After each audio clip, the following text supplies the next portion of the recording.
Hello and welcome to Hoosier Tailgate Live here on the Hoosier.com. Just finished up with the spring game in Bloomington under a blue sky, starry night there in Bloomington. Nice temperatures everywhere in the state of Indiana today. Beautiful day outside for a game of football to be played.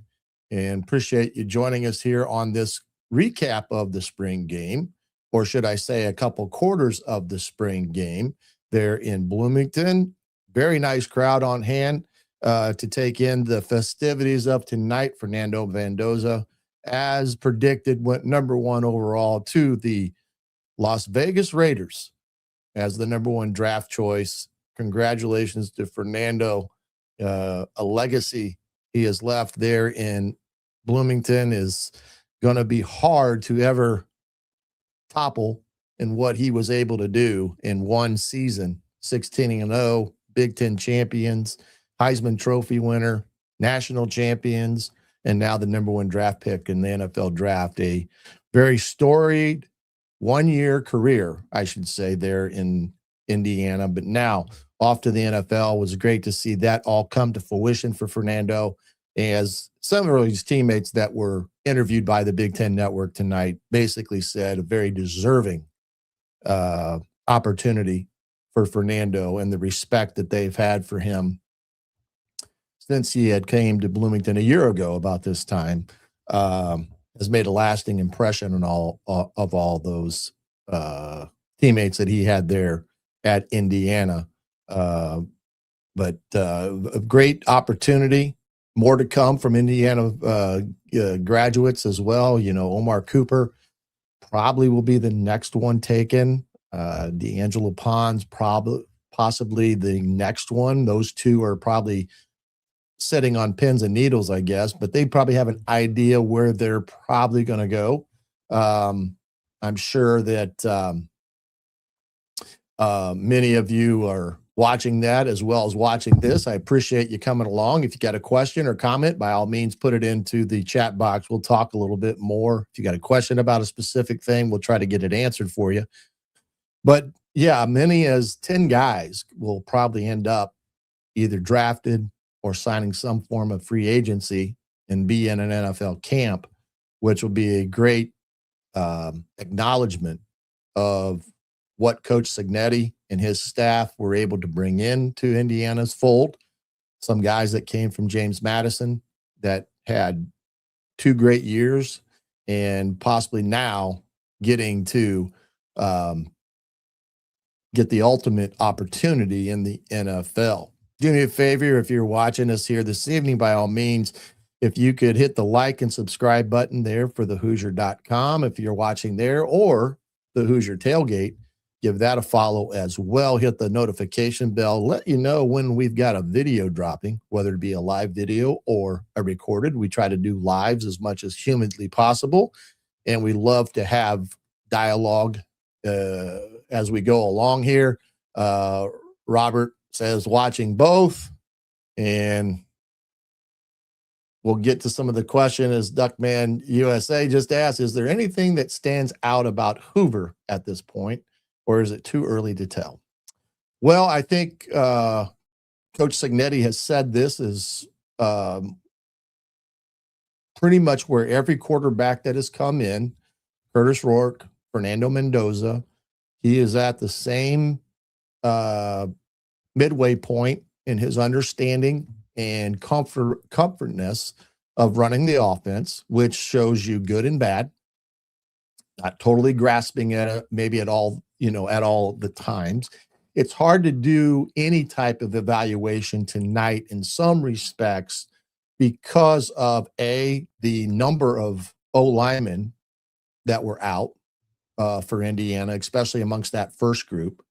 And you saw some of the pressure that was able to get to all the quarterbacks and limited their ability to, throw the ball at some point. But it is a little too early in that respect as it pertains to how he will fit into the system and fully grasp it. And as Coach Cignetti has stated, it will all come to fruition when they go through the summer months. They have to have a great summer. and this is all quarterbacks, whether it's Hoover, whether it's Grant Wilson, whether it's Tyler Cherry, Jacob Bell, any of them, they got to have really good summers that lead into having a really good camp that basically catapults them into that first game of the year. But I think there were some throws tonight that you saw by Josh that were good and bad. Most of the time, the bad ones occurred under duress, but there are things that I like about him. I like his mechanics. I like the way that he gets rid of he's got a quick delivery, which will be good. He's not as, I think he's kind of in for like Fernando in that respect, that he kind of flicks it pretty well. He's thrown, I mean, they made a comment tonight that he had over 1,000 passes thrown before he even stepped on the campus at TCU. And Fernando just over the last year at Indiana had gotten to over 1,000 passes. So he's a kid that's very familiar with a passing game. So in that respect, his comfort is in that style of system, and very familiar with what he did at TCU. And there are definitely things that he will have to learn now that he's in a system that's going to be more balanced, especially when you get into the red zone. Fernando did not have any interceptions inside the 20-yard line this last year. And tonight, when Josh was under pressure one time, he kind of threw it up, and it really should have been picked. It wasn't there. It was gone like around the 5-yard line or so. Those are the type of throws that got him in trouble at TCU, where he made forced throws to elude pressure, but he had no idea where he was kind of throwing it at, and kind of came off his back foot, and it sailed on him, and next thing you know, it's going the other way. Now, tonight that didn't happen, but that'll be something they'll say in that situation there. While you don't want to take a sack necessarily, the worst thing you can do there is turn the ball over and give up an opportunity to get points, even though it's a field goal. Those are things that he will learn and has learned through spring practice, and will continue to learn up through fall camp, that goes hand in hand with being a quarterback within SIG's system, because he's not going to be asked to throw the ball 50 times a game, 60 times a game like he was at TCU, and not necessarily have to throw it down the field quite a lot in some of that aspect of things. If you're just joining us here, I thank you for coming in and joining us here on a recap show of this spring game. I was unfortunate I was not able to get down to Bloomington this year.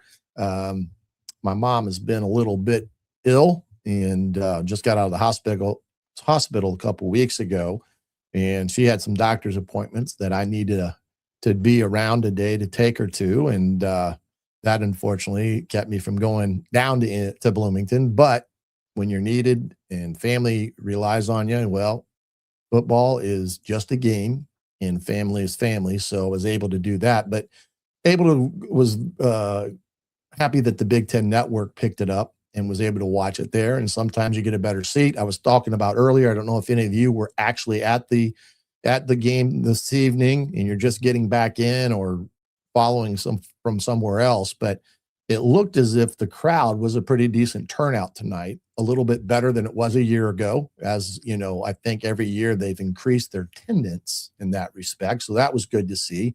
The atmosphere seemed really well in that respect. So very good in that aspect of things.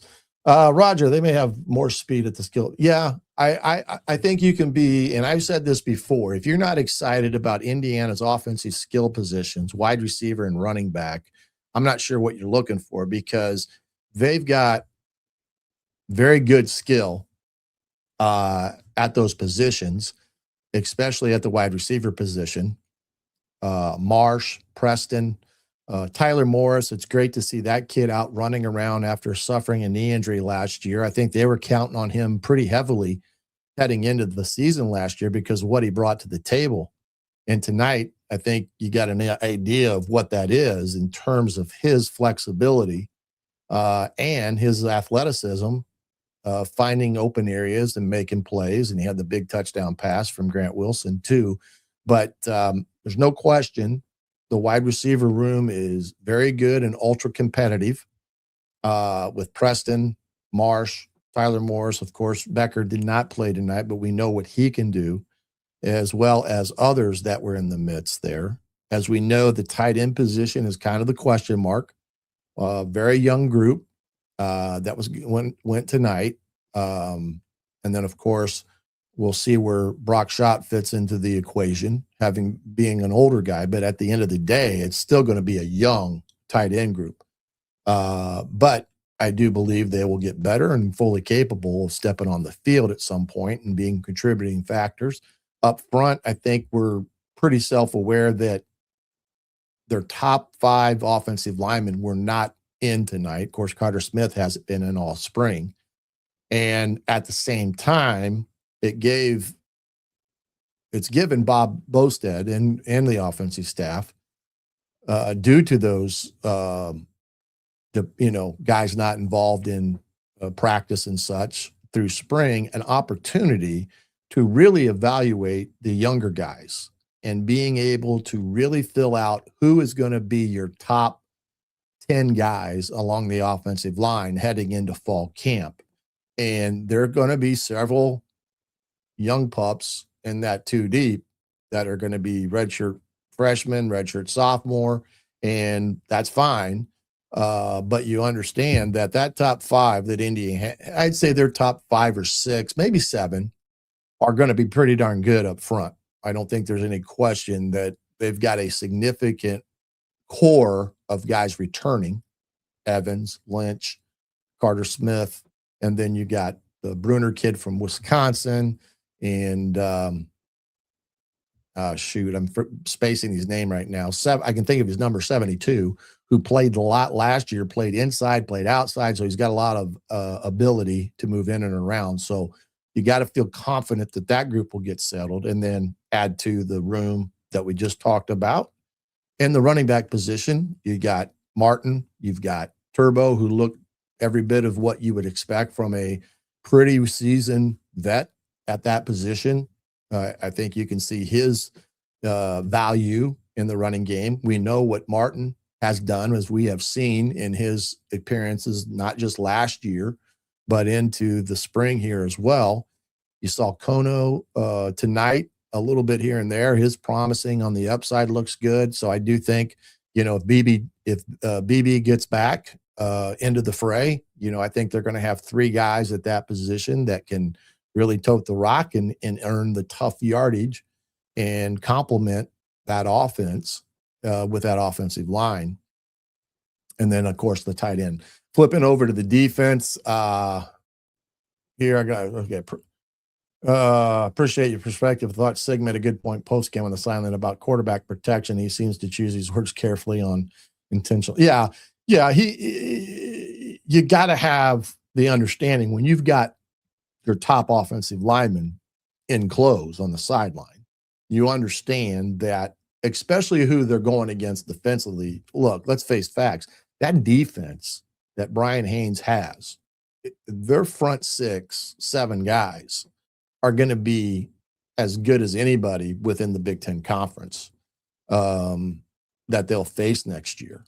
And their defensive line, I think, is going to be really deep. You got Hardy, you've got Jones at linebacker. Turner played a part in all this.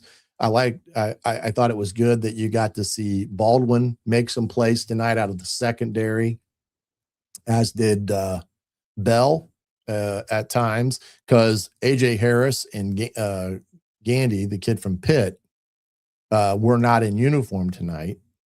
And it was good to see some of those younger guys, again, important for them. And so from an evaluation standpoint for the depth, step up and make some plays there tonight, as well as some others. But when you don't have your top guys protecting the quarterback, it makes it difficult to have any type of drop back passing game. And not that Indiana has ever really overly relied on a true 7-step drop back team. They've always been a team that's prided themselves on the RPO system and quick throws and back shoulder throws. And then, of course, you'll get the occasional, routes that they got to force the ball down the field. But Indiana is more of a short passing attack with some medium route exploitation in what they do, and then calculated when they take shots down the field. And they've done that ever since Sig's been there. And that's why they've been so good on offense, and they've kept themselves out of 3rd and long, which that gives them the advantage when it comes to running or throwing the football against the defense. It's all good in that respects. Doug, man, I appreciate that. Mom's doing well, and on her way back to being healed in that respect. Again, thank you guys for stepping in here tonight to pick up on this recap of a 2-quarter first-time tackling spring game for Indiana. Not atypical of a SIG ran practice, very to the point and very straight in terms of they're going to play 2 quarters, and when that's done, we're done. And that's kind of what happened tonight. They got through 2 quarters. It was good to see Radovich kick some balls. He had that one that would have been good from probably 65. He's got such a strong leg. It's such a huge weapon for Indiana. The kicking game has been very, very good for this Indiana football team, both from an offensive perspective, but also from a defensive perspective when you talk about the punt game and how good Indiana was in both phases. A year ago, block punts, things of that nature, punt returns, and things of that magnitude. So again, feel comfortable with that special teams unit, and very, very, very comfortable defensively. I do not see too many holes on the defensive side of the ball that give you great concern, even though they lost a lot of production on defense. When you talk about Aiden Fisher, you talk about D'Angelo Pons, you talk about the guys that, Moore and some other guys in that fray, losing Stephen Daly and Wyatt and some of those guys were highly productive defensive players for Indiana. But I do think they've got the replacements ready to go, and I think they'll be equally as good as what they've lost, maybe some in some respects better at certain positions. But you got to feel confident up the middle with what Indiana has. You got Tyreek Tucker, you got Landino, you got Jones, you got Hardy there in the linebacking crew, followed up by Farrell and is it Parchman, the kid from Wisconsin, I think, the safety, and other guys that are vying for those positions, with Baldwin being a part of that discussion as well. So defensively, you got to feel confident where they're at, even though they lost D'Angelo, which was one of their big-time covered corners. I do think they'll have that guy. Now, whether they have the D'Angelo Ponses of the world will be to be determined, but defensively, very comfortable with what Indiana has and what they've done in development, because they had some of their young guys come in there tonight as well that looked awful good in that respect. But overall, good to see them get in and out of what they needed to get done. Didn't see anybody get rolled up on. You always worry in that type of situation when you're kind of full speed, quarterback not live. You worry about guys, especially defensive guys, pulling up because that's what they're told to do, and then them getting a hit that injures them, or offensive linemen when you're doing some of the pulling stuff and you're getting those guys down the field running, 300 pounds running down the field and having heavy collisions, those guys get rolled up on as well. But it appeared that they came out of it fairly good, and they got through a spring practice session that, due to them winning the national championship, going 16 games, really took away on the back end what they were able to do this spring, because of the guys that were either banged up and had surgery at the end of all that and weren't quite ready to go this spring, And then I think Sig being overly cautious with some guys, Charlie Becker, for instance, who tweaked a hamstring. He's had hamstring issues in the past that they didn't want to push it and jeopardize his health going through the summer, and some other guys like that. He was playing it smart, and you can't blame him for that, because at the end of the day, while spring is an important facet of your program, spring is more about the development of your younger guys and the keeping the older guys in tune, but not to the point where you jeopardize losing them because you're being too physical and too much contact in the spring that you lose them in the fall.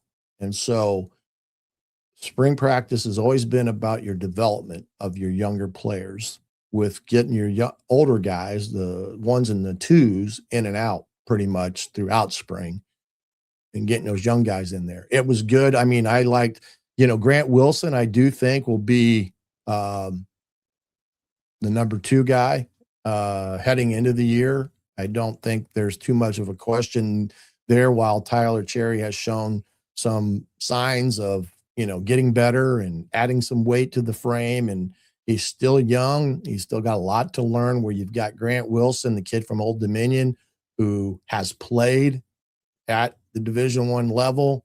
He's been a quarterback at the level when he was at Old Dominion. You could tell he is very comfortable within the offense, being that this is his second year. He had a great throw there to Tyler Morris. And I feel a little bit better about that position in terms of its depth than I did a couple weeks ago, just because there was a lot of uncertainty coming back at that spot. The only returner was Grant, and you got Hoover coming in. You had Tyler Cherry coming off a knee injury with very few reps, and then Jacob Bell, who played there later in the scrimmage, who's got a very strong arm. You saw him throw a couple of them. You can see why Sig's a little excited about him, because he's got a pretty live arm. Now, there's a lot more that goes into it than, having a strong arm, but you got to feel good that you do have some depth in the room and some headsy guys that can run the show.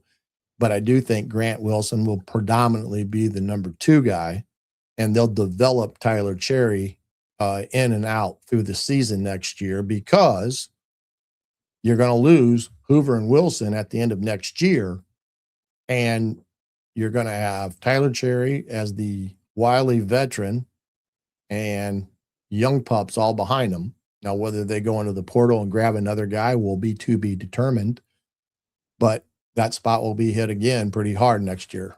Let's see here. The strength and conditioning element of this team under Sig with previous admin cannot be overstated on its impact on last year and likely the continued success. Well, there's no question that Sig had a very, very good strength guy that he was able to bring with him from JMU. Unfortunately, he went to Tennessee, but they were able to find a replacement that Sig is very comfortable with, and feels that they got somebody in equal talent to what they lost.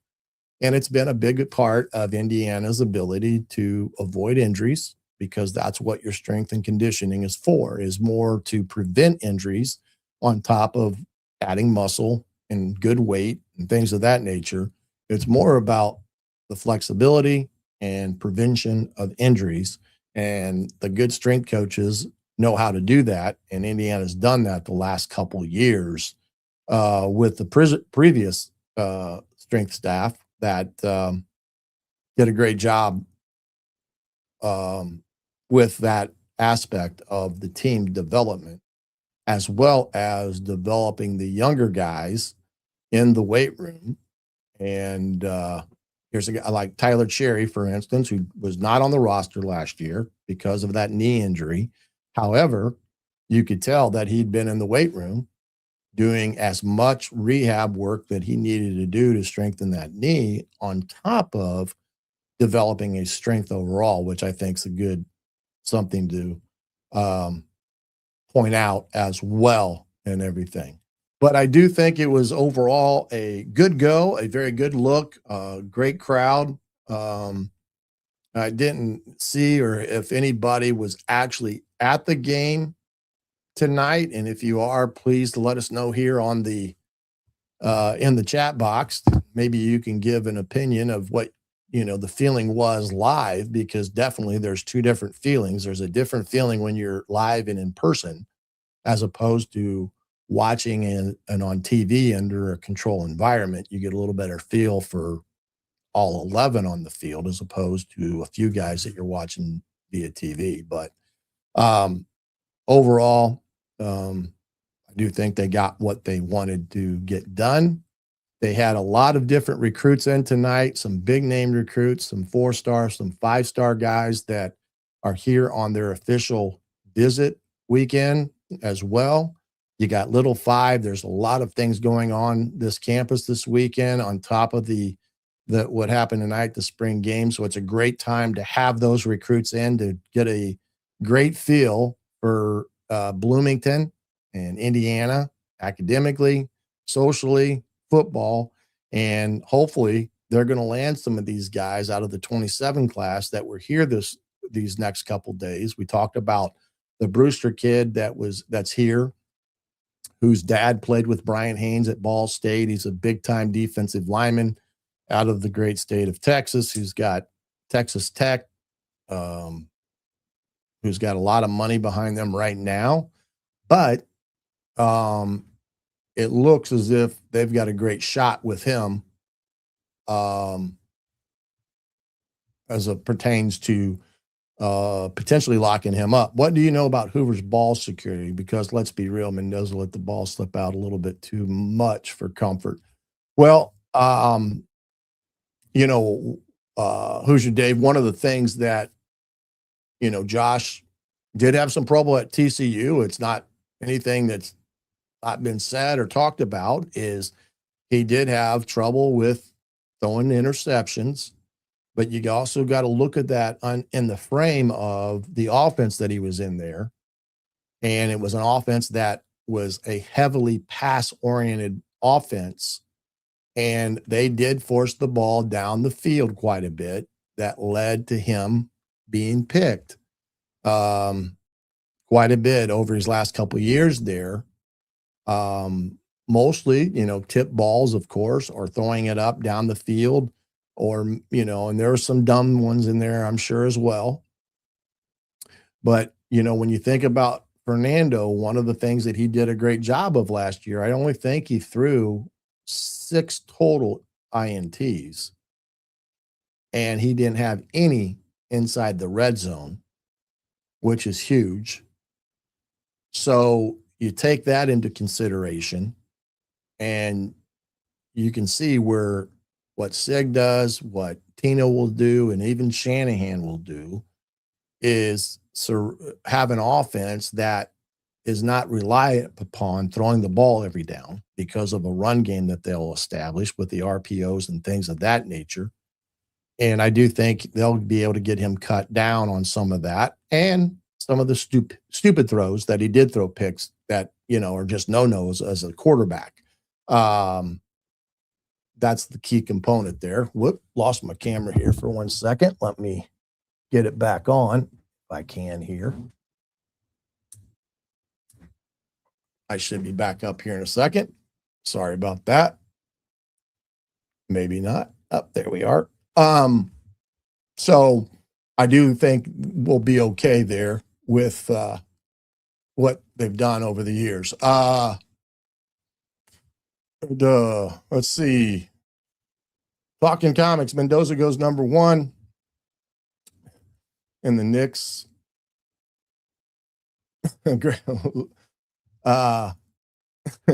night of sports. Well, definitely with Fernando finally fulfilling what everybody thought was going to happen, right? Talking comics there, that he was going to be the choice by the Raiders, and that came to fruition. Great thing for him, but great thing for IU. I mean, that's a huge feather in the cap for guys that are looking at Indiana, especially recruits that have a desire to go in the league. You've got a number 1 draft pick now. You got 9 other guys that are potentially going to be either drafted, or some will be drafted, but others will sign free agency. Those are all good signs when it comes to these 4 and 5-star recruits that have aspirations of being in the NFL. And one thing that they'll be able to point to is the number of guys off of this championship team, national championship team, that went to the league and how they were developed at Indiana. And that is going to be huge for the recruiting aspect of things. John says, if we could only get either Sales or Brewster, who would you take? Oh, well, see, John, I'm awful greedy when it comes to that. I want both of them because honestly, they're 2 different positions. You never can go wrong though when you can get a big time lineman, be it defensively or offensively, probably more defense than offense, I would say, of the caliber that Jalen is. He is a man-child and a guy that could come in and realistically step right in and play. While Sales is a unbelievable talent and has a lot of very attractive traits that you'd love to have in your program.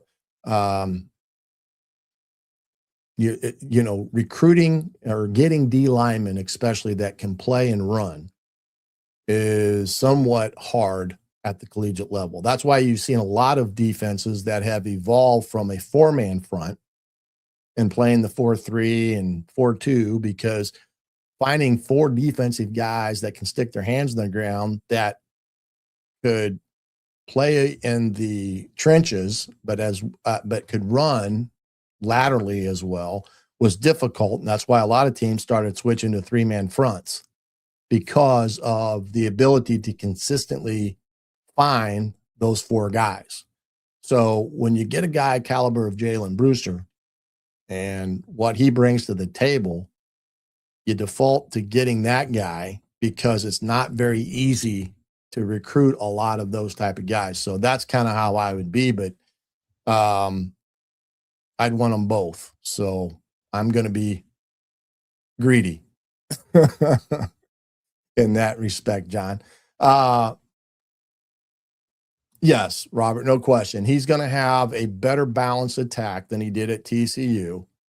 And on top of that, the wide receiver room that he's going to have is going to be ultra talented, that he's going to be able to do some things in a quick passing game format that will get the big plays, because the guys, once you get the ball in their hands, they're going to be able to do things in space. And that's the one thing that Tyler Morris gives you, even Marsh gives you, of course, Becker and what he can do out on the perimeter. So he's definitely going to be in a system that is going to emphasize a rushing attack and a quick to mid-level passing game, where the balls being thrown down the field will be highly targeted, where the advantages will be in the offense's favor, as opposed to throwing things down the field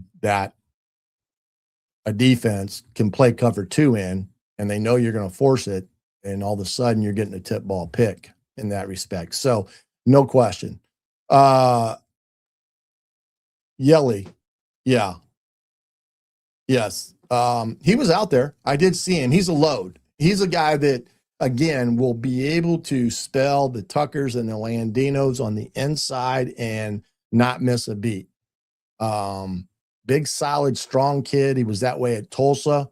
He was a guy that, played 20, 25 snaps a game at Tulsa, and he's a load. And, he's a guy that can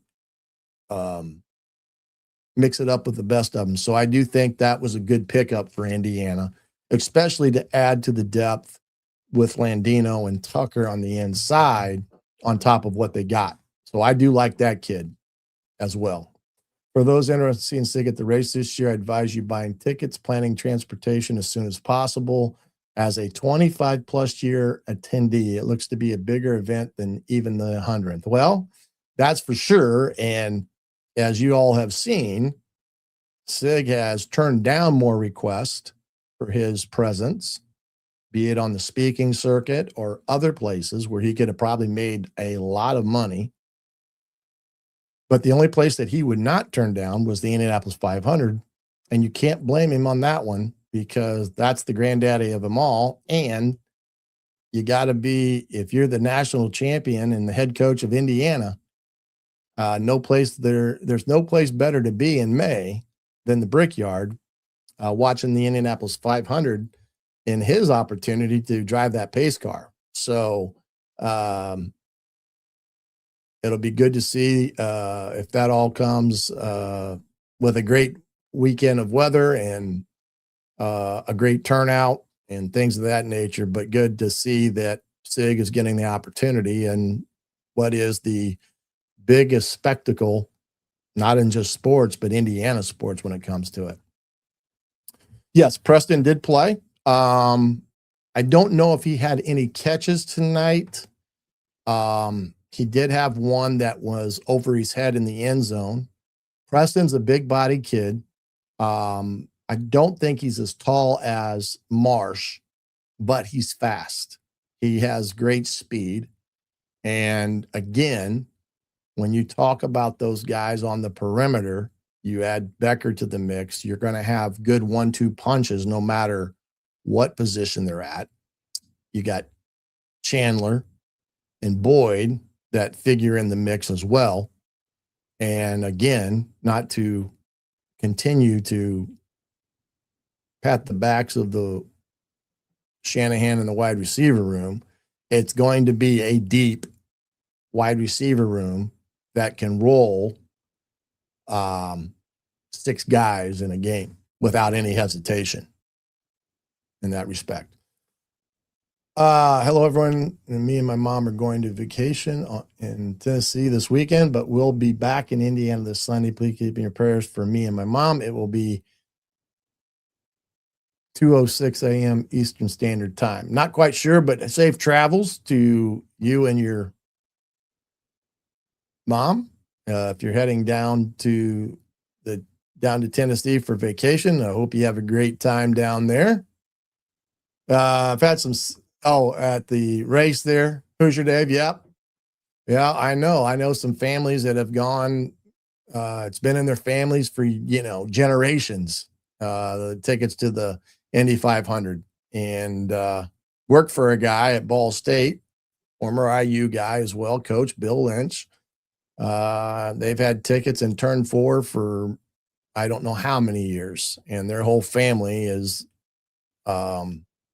very active in the 500 and everything that's involved with the Indy 500, as they'll be in turn 4 and have been for a number of years. So not uncommon to see the many generations of families that have gone to the race and sat in the same place with other people that maybe they see once a year, but they're long lost relatives when it comes to Indianapolis 500 in May in that respect.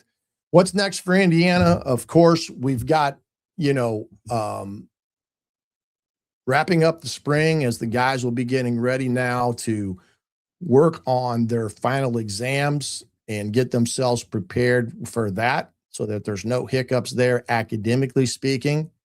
As we know, there is no spring portal, nor is there any opportunity or per se opportunity for guys to basically unenroll from Indiana to go enroll somewhere else, because that was what some guys were doing last year. Even after that spring window closed, they would unenroll at one school and enroll at the school they wanted to go to. And it kind of left some teams at a miss when that all occurred. Now that has supposedly been stopped, but there's no spring window. So everybody that played tonight or was a part of the team tonight will more than likely be back come August, or they'll leave and either have to sit until the next window opens or drop us down a level to go somewhere else perhaps. But, you got to figure that this group will be together come August for camp. And the team that we saw out there tonight will definitely be much different when fall camp starts, especially with the guys that they'll get back into the swing of things. The Carter Smiths and all those guys will be full goal. And like I said, I do believe a lot of those guys probably could have gone this spring, especially towards the latter part, but Sig just shut them down and said, it's more important to have you healthy in the summer and healthy come camp than to push something out there, because I know what you can do, Carter Smith or Charlie Becker or whoever else that may have involved. And like I said, spring is about the development of your young players and getting an idea what you have, because you're entering, like I said, now this May period coming up where the coaches will get out. They'll see some of the 26 class of guys that they have committed and what maybe they have left to spend in that class. But they will hit hard the 27s and 28s this spring in that month of May window, where I think it's about a 3-week window, where they're going to be out seeing guys in schools, evaluating guys in schools, because some of those guys will have workout days on their high school campuses. And it will be also a chance for those coaches to invite those kids back to camp when Indiana has their one-day camp sessions there. Pop up that first 3 weeks in June, which will be another time period that will be very busy and very important for Indiana. So they'll wrap up things with the spring ball. They'll all have their meetings individually with their coaches and SIG, and get an idea what they thought of their spring progress, where guys fall in the depth chart, where they see them being come fall camp, and how they will or what they need to do throughout the summer months to really improve themselves in certain areas to get themselves in a position to be more competitive at their position in that respect. Yes, David, I concur that Tyler Morris, I was excited for the kid to see him perform the way he did, the opportunity he got when he had the ball thrown to him, that he made plays. And he did not look like a guy that had an ACL last year. I mean, didn't have any braces on his knee. He worked and, he ran out, was running routes, got open, made plays. He's got a very natural instinct as a wide receiver on knowing how to throttle routes and voids and things like that I saw tonight. So very impressed with Tyler and what he'll bring to this wide receiver room come next fall when things get kicked off and everything. See if I missed any questions, any other questions you have here before we call it an evening.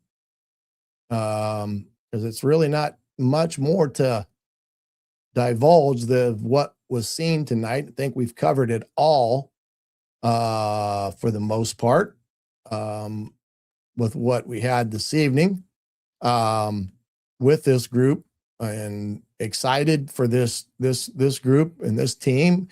Again, it's a different group. It's a different team from last year, although expectations are going to be the same, because when you get to the mountaintop, people expect you to remain at the mountaintop. They will be the hunted as opposed to being the hunter, which will be a different role for this Indiana club moving forward.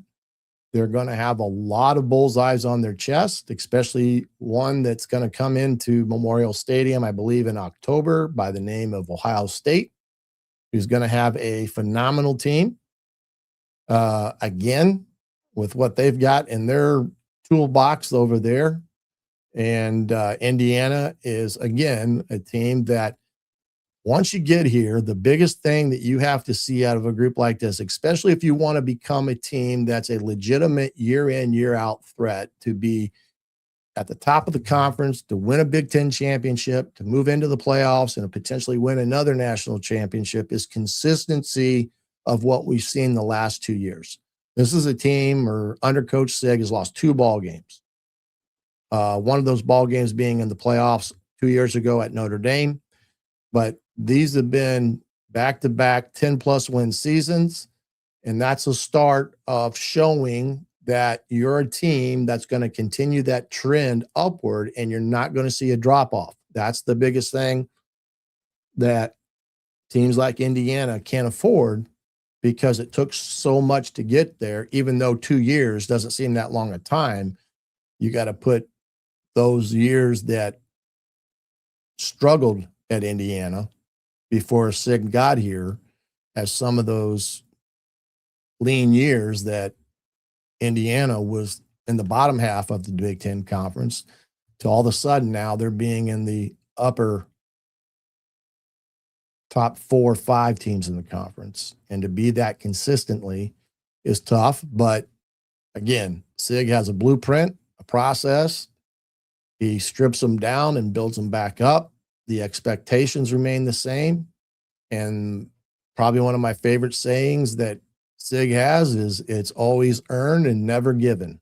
And that tells you that every kid that comes in, no matter where they're at on the depth chart, they will have to earn their opportunities on the field by how they go about every day competing at their position groups, because what they do there will ultimately determine what they're given as a reward for their performances. And those that do not perform are not going to be on the field.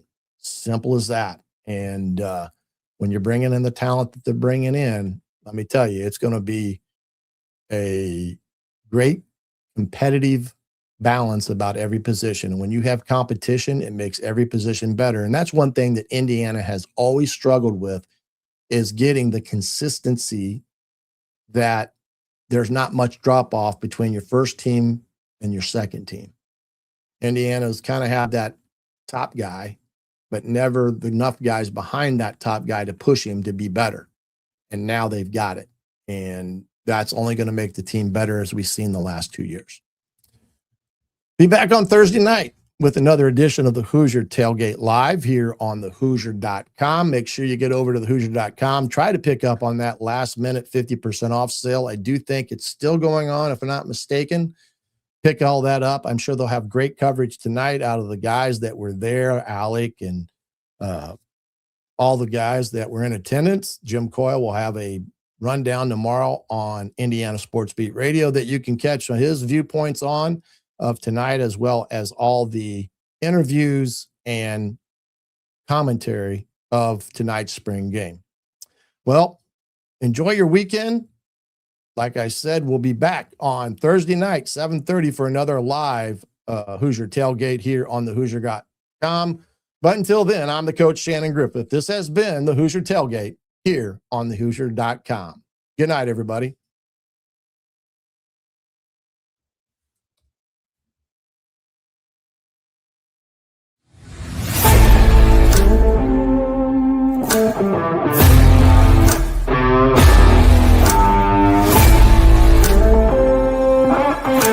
Thank you.